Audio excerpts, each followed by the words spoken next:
Baik, Assalamualaikum warahmatullahi wabarakatuh. Selamat malam teman-teman semua. Perkenalkan nama saya Safira Puspitasari. Di sini saya akan menjelaskan mengenai pajak sebagai penerimaan terbesar negara Republik Indonesia untuk memenuhi tugas ujian tengah semester manajemen keuangan sektor publik. Mari kita simak videonya sama-sama.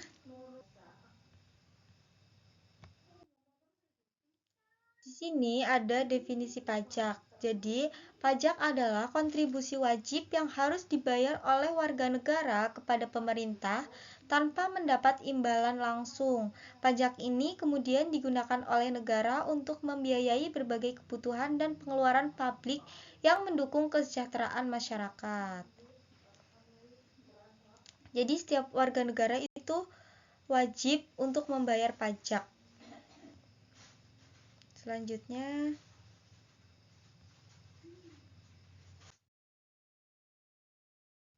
ada konsep dasar pajak. Pajak memiliki beberapa karakteristik dasar. Yang pertama, sifat wajib. Wajib dibayar oleh warga negara dan badan usaha yang memenuhi syarat tertentu.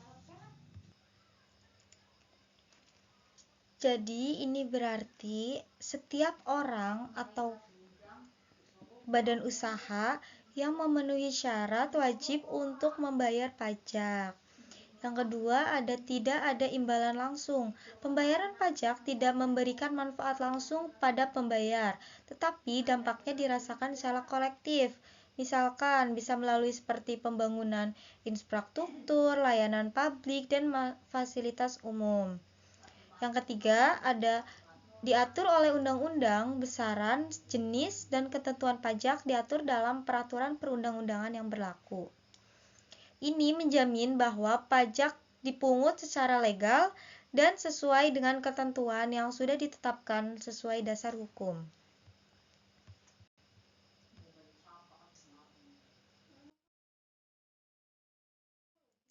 Di sini ada fungsi pajak. Pajak memiliki beberapa fungsi penting bagi negara. Yang pertama, fungsi anggaran, budgeter. Pajak menjadi sumber utama pendapatan negara untuk membiayai pengeluaran negara seperti pendidikan, kesehatan, dan infrastruktur. Yang kedua, fungsi regulasi, regulen.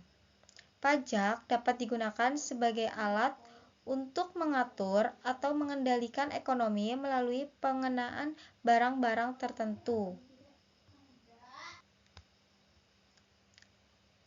Contohnya, pajak digunakan untuk mengendalikan konsumsi barang tertentu seperti minuman beralkohol atau rokok, atau untuk mendorong investasi dalam bidang tertentu melalui pemberian intensif pajak.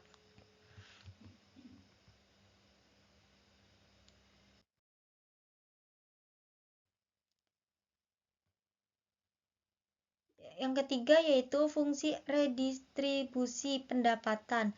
Pajak membantu mendistribusikan kembali pendapatan dari kelompok ekonomi tinggi ke masyarakat umum melalui bantuan sosial. Jadi dengan cara ini pajak membantu mengurangi ketimpangan ekonomi antar warga negara. Yang terakhir yaitu fungsi stabilitas ekonomi. Pajak membantu menjaga kestabilan ekonomi khususnya dalam pengendalian inflasi dan mendukung pertumbuhan ekonomi yang seimbang. Misalkan nih saat inflasi tinggi pemerintah bisa menaikkan pajak untuk mengurangi jumlah uang yang beredar. Sebaliknya, pada saat resesi pemerintah bisa memberikan intensif pajak untuk merangsang perekonomian. Jadi setiap fungsi ini bertujuan untuk mencapai kesejahteraan dan kestabilan ekonomi serta mendukung pembangunan nasional.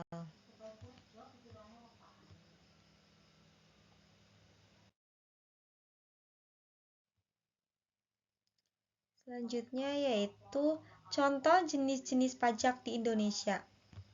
Di sini ada beberapa contoh pajak di Indonesia. Yang pertama yaitu pajak PPH.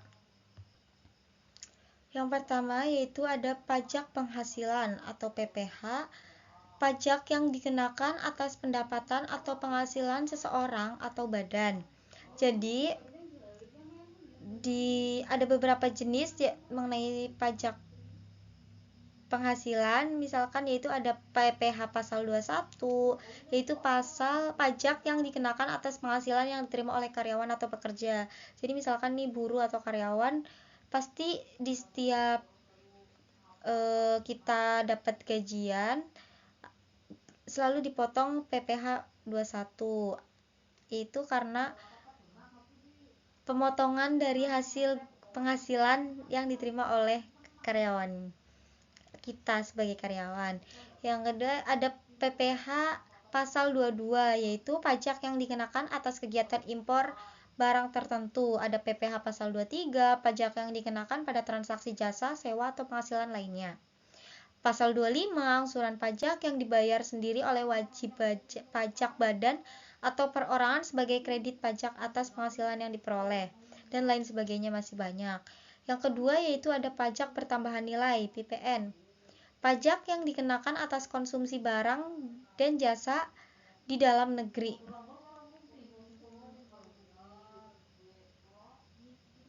Tarif, jadi pada umumnya tarif PPN di Indonesia yaitu 11%.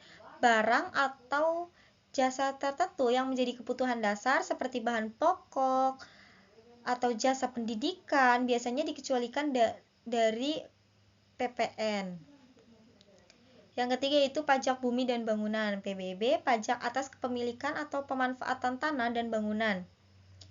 Jadi setiap rumah atau misalkan kita punya rumah, punya tanah, pasti kita dikenakan pajak PBB. Yang selanjutnya yaitu bea masuk, pajak yang dikenakan atas barang-barang yang diimpor ke dalam negeri.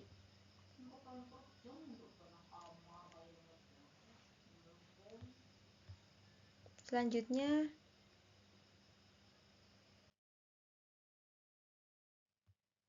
jadi kesimpulan dari materi kita, contoh pajak utama di Indonesia meliputi pajak PPh yang dikenakan atas penghasilan individu dan badan usaha, pajak pertambahan nilai PPN dan pada barang dan jasa, pajak bumi dan bangunan PBB yang terkait kepemilikan tanah, bangunan, bea masuk untuk barang impor, pajak kendaraan bermotor untuk transportasi, dan pajak penjualan atas barang mewah, PPNBM. Pada barang-barang bernilai tinggi, setiap jenis pajaknya memiliki fungsi dan tarif yang berbeda, tetapi semua berkontribusi signifikan pada kas negara dan pembangunan nasional.